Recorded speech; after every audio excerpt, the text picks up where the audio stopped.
When you open the books of Chronicles, you might wonder, why did God include these books? After all, they repeat much of what we already read in Samuel and Kings.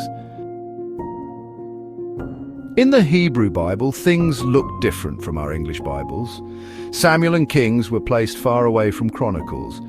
And while we see 1st and 2nd Chronicles, in Hebrew, it was just one book, the very last book of the Old Testament.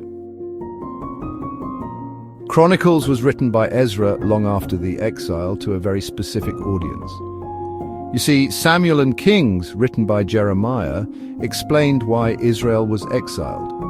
But Chronicles was written to those who had returned from exile, people who were discouraged and needed hope.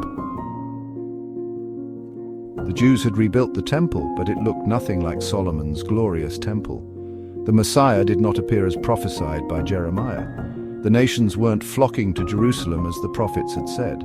Many began to lose heart. So Ezra reminded them that this temple was not the final one. There would be a greater temple in the New Jerusalem, where the Messiah would come and all nations would gather. Chronicles was written to lift their eyes beyond disappointment and remind them of God's greater plan.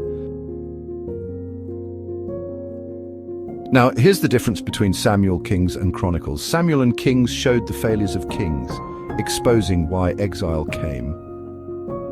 Chronicles highlighted the faithfulness of God, focusing on the line of David and the hope of the Messiah.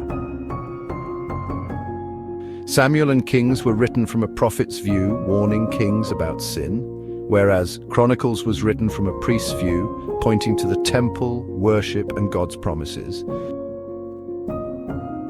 Both sets of books tell the same story, but from different angles. One shows human failure, the other shows God's faithfulness.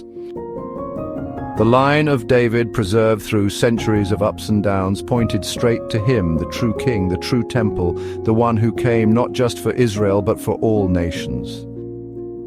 Chronicles was written to lift the eyes of discouraged people toward hope.